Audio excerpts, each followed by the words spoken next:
Welcome to NBC News Daily this Wednesday. We start with those shocking allegations against the late labor leader Cesar Chavez and the claims that he sexually assaulted women and young girls for years. In a statement, Dolores Huerta, the co-founder of Chavez's United Farm Workers Union, who is now 96, alleges that Chavez raped her 60 years ago and that the assaults resulted in 2 children. Her statement followed a bombshell report from the New York Times. It published the findings of a years-long investigation, including interviews with multiple women who say that Chavez sexually abused them when they were preteens. Chavez died in 1993 at the age of 66. He became a national figure for helping to improve the lives of migrant farm workers in California and rallying for Mexican-American causes. NBC News correspondent Camila Bernal joins me now. Camila, walk us through these allegations from Dolores Huerta and the details that were alleged and lined out in that Times investigation. Hey, Vicky. So the Times investigation really focuses on 2 women who say they were abused when they were very young. One of them alleges rape, the other one just sexual abuse, and then obviously also details the allegations from Dolores Huerta.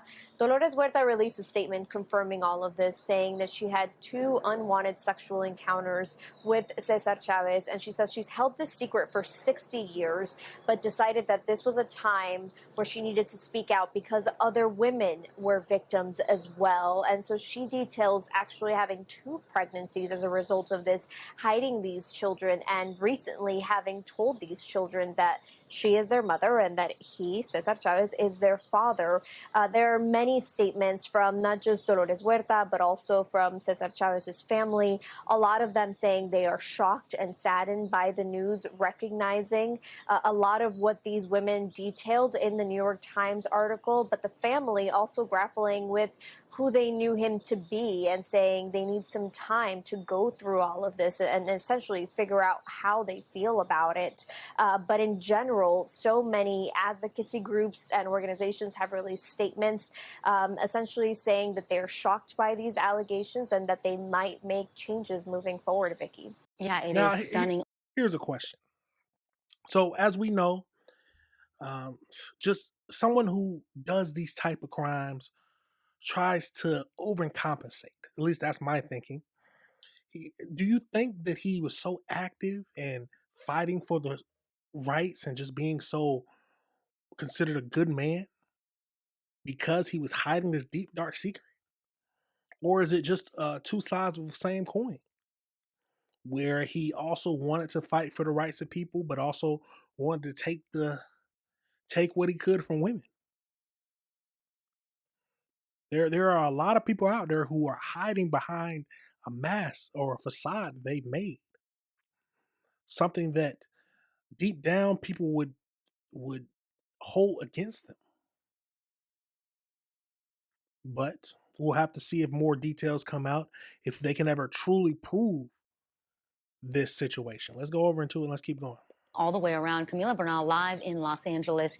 We want to get some more context on this story. We want to bring in LA Times columnist Gustavo Arellano. Gustavo, thank you so much for joining me today. Tell us more about who Cesar Chavez was and the work that he did alongside Dolores Huerta and the significance of these allegations coming out now.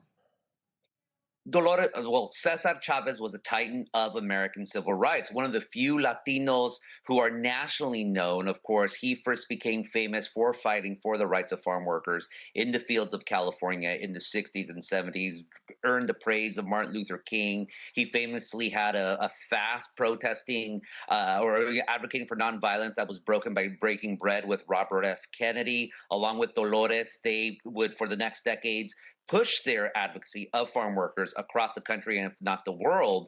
Streets, holidays, parks are named after him. And so to hear these allegations, including coming from Dolores herself, first and foremost, we must center the survivors of Cesar Chavez's assault. And to hear it, a lot of people they don't know what to do.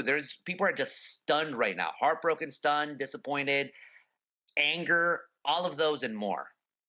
You put that so beautifully, Gustavo, because there is a range of emotions because he was so admired, revered even, for all of the things that he stood for and fought for. He was a significant figure for the Latino community and beyond, right?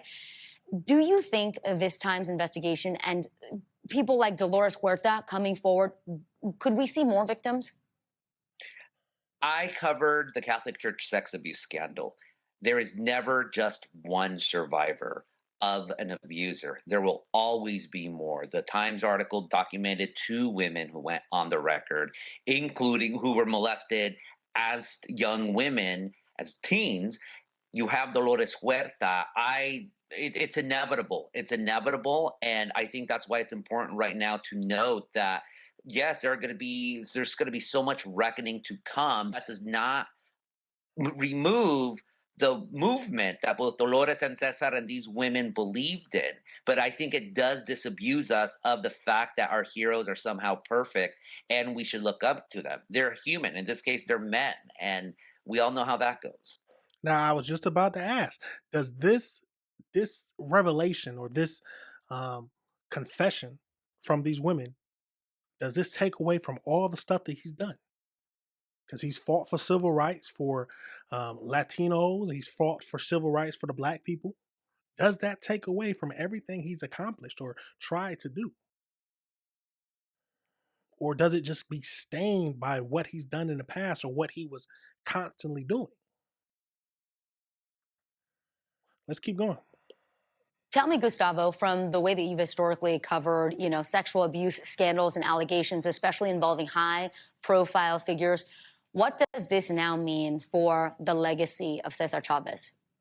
Forever tarnished. Forever tarnished. That does not remove the good that he did. That does not remove the fact that so many looked up to him and he inspired people in decades where there were very few Latino civil rights leaders or even heroes to begin with. His face, that face of his, that beatific brown face, it was in posters in offices, in classrooms, on murals across the country.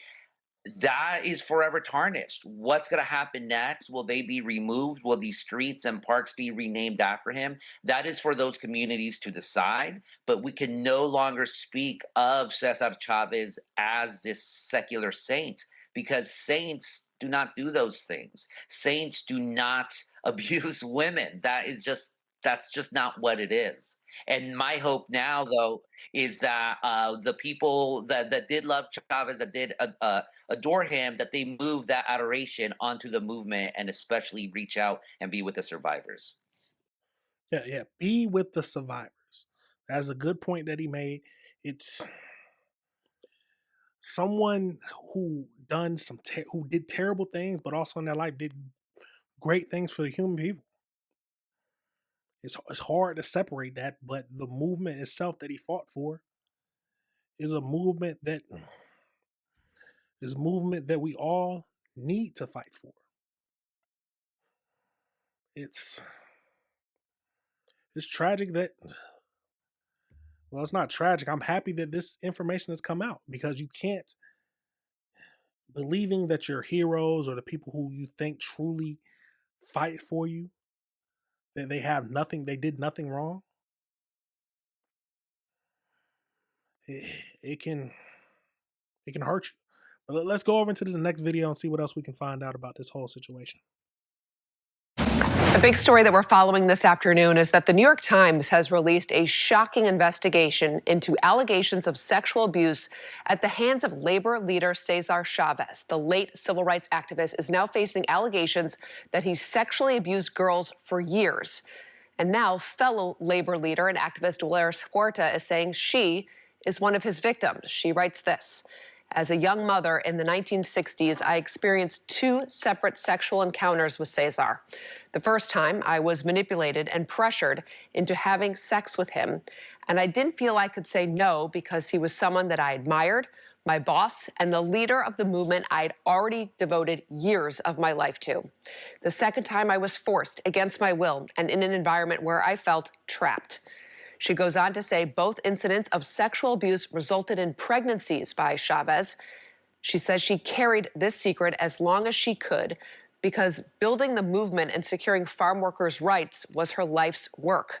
The United Farm Workers Union, which he co-founded with Huerta, is now canceling celebrations for the upcoming Cesar Chavez Day.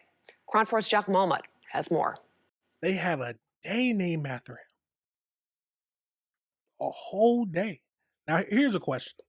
Do you think that it would have been better for her to come forward and make her accusations against him while he was alive right after it happened? Or do you think they couldn't have used anyone else in the place of him to lead the movement? Let's keep going though into this video. Monuments just like this one here at San Jose State University that honor the labor leader Cesar Chavez, who called San Jose home for the last few years of his life, are all around San Jose. But recent allegations that he abused young girls when he was president of United Farm Workers has labor leaders here in Silicon Valley deeply concerned. Issues that have to deal with Cesar and his legacy, they hit home for us. Rebecca Armendariz is a labor rights worker in South Santa Clara County. She says Cesar Chavez was one of her idols. No, my heart is heavy. It really is. My heart is heavy. I grew up with, Cesar in our community, being on the picket line with him and United Farm Workers. United Farm Workers, the union Cesar Chavez founded, is canceling its March 31st holiday celebrations after what it calls deeply troubling allegations. In a statement, the union says, quote, "Some of the reports are family issues and not our story to tell or place to comment on. Far more troubling are allegations involving abuse of young women or minors. Allegations that very young women or girls may have been victimized are crushing." It's devastating to think that these might be true. Armendariz does work mainly in Gilroy and Morgan Hill with agricultural workers. She says Chavez would visit those farmlands often. His legacy spans throughout San Jose, not only with monuments at San Jose State University, but in plazas throughout downtown and Eastside San Jose at the Mexican Heritage Plaza.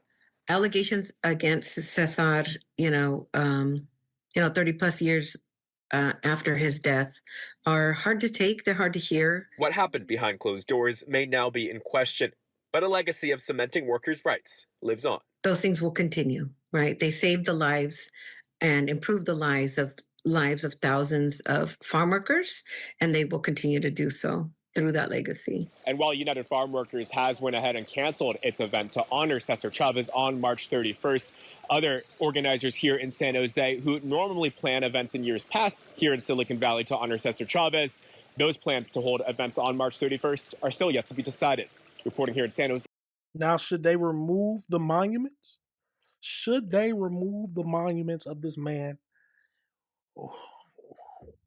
Or will they just keep him up? That is the question. Let's go over into the AI breakdown just to get a little bit more information about who he was and the whole accusations. But remember, there are accusations at this point. They have to be proven. But it's some people say that they waited too long. Some people might say they waited too long to come forward 30 years after his death. But is there ever not a right time to eventually come forward? Let's go over into this and see what we have to say. So Cesar Chavez, I might be saying the first name, was a prominent American labor leader and civil rights activist who co-founded United Farm Workers, UFW. He is widely recognized for his nonviolence efforts to improve the wages and working conditions of migrant farm workers. It sounds like he didn't use violence in his protest, but used violence against women. As of March 2026, his legacy is under significant scrutiny following explosive allegations of sexual abuse against women and minors. And so in a series of reports, including the investigation by the New York Times, brought forward serious accusations against Chavez. Multiple women, including the fellow co-founder, has accused him of sexual assault and abuse during the time of the leader. These revelations have led to several cities and organizations canceling their annual Cesar Chavez Day, March 31st celebration. Officials in cities like Francisco and Bakersfield have moved to terminate or reconsider the naming of streets and public spaces after him. Both the foundation and the UFW have released statements expressing shock and sadness, committed to a process for the survivors to share their stories. Yes, that is. See, I'm happy that people are, or the organizations are not just immediately dismissing what these women are saying. Let's hear what you have to say. Let's do an investigation, see if this can be proven. But let's go through and uncover the skeletons. Let's just uncover them. So before these recent allegations, he was primarily known for the labor rights, so forming a National Farm Workers Association in 1962 to advocate for workers' rights, leading the historic grape strike and national boycotts that forced growers to sign the first labor contracts for farm workers, undertaking long hunger strikes and a 340-mile march from D'Angelo to Sacramento to draw national attention to the plight of laborers. Being posthumous, awarded the Presidential Medal of Freedom in 1994 and having a national monument dedicated to his works in California.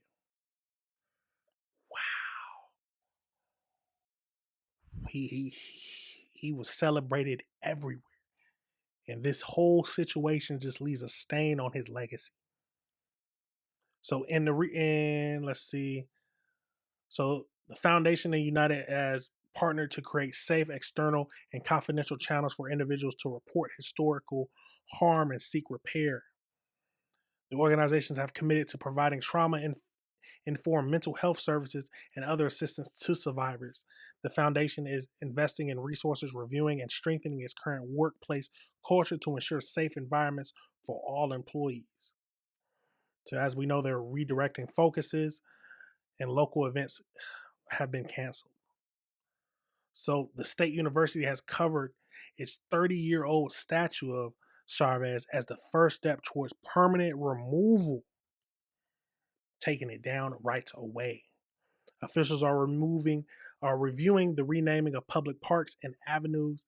Milwaukee and San Francisco leaders are considering renaming major streets and schools previously dedicated to him. City leaders have officially withdrawn plans to rename H Street after him. Senator Alex announced plans to rework proposed legislation for national parks, shifting its focus from honoring Chavez to honoring the broader farm worker movement. So potential, this is a good part. So legal experts note that under the California's Assembly Bill 250, the UFW could face significant liability and lawsuits if evidence showed the organization was aware of the abuse during the leadership. Now let's think about this now, y'all. In an organization where you're the leader, a lot of times the people who are under you know what's going on and are aware of it. Now, remember, the co-founder was also a victim of him. So I wonder if she's seen him doing the same thing to other women and just let it go by because that's what she did. And they could be up for a big lawsuit. A big lawsuit. But this is a crazy situation, y'all. Let me know what your thoughts are. His legacy is tarnished forever. But let me know if you disagree with anything I said, y'all. Absolutely crazy.